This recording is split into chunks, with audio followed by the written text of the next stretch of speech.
नमो नमः। अद्य अस्माकं विषयवस्तु संधिप्रकरणः अस्ति। विद्यार्थियों, संधि प्रकरण का अर्थ होता है, संधि शब्द का अर्थ ही होता है मेल मिलाप।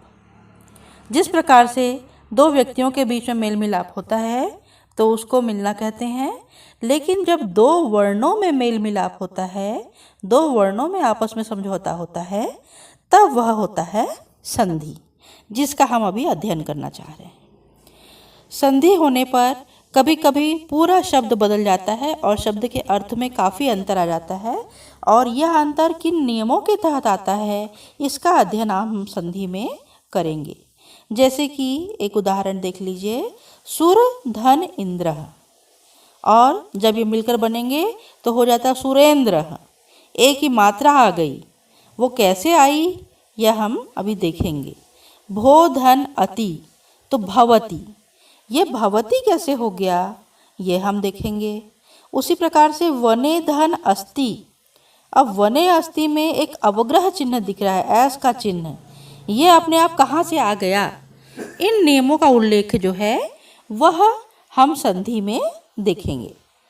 संधि के प्रकार, संधि 3 प्रकार की होती है।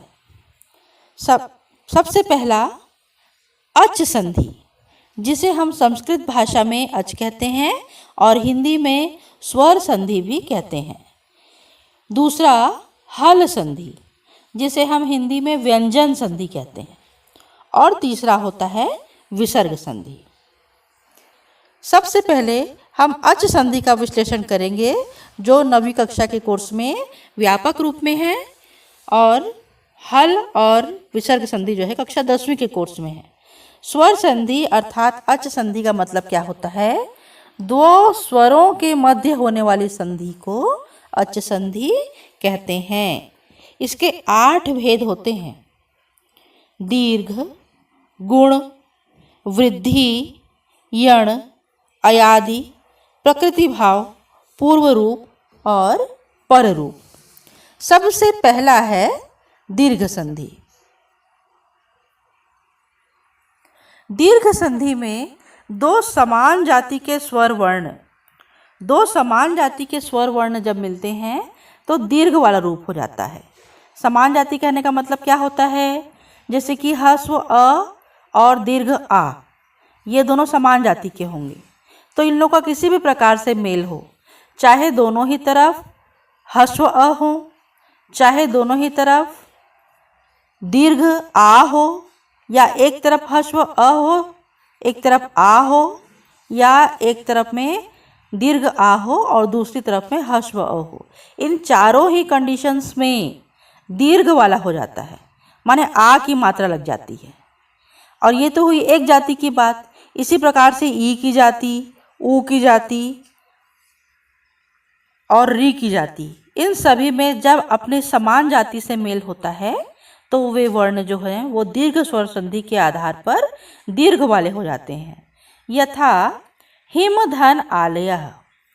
हिम धन आलयः को आप ध्यान से देखिए, जो पहला वाला शब्द है हिम, इसका अंतिम वर्ण म, अर्थात क्या वर्ण आ रहा है, अ स्वर वर्ण, हिम ह्रस्व अ, और उसके पीछे में है आलयः, तो दोनों मिलकर बन गया है हिमालयः।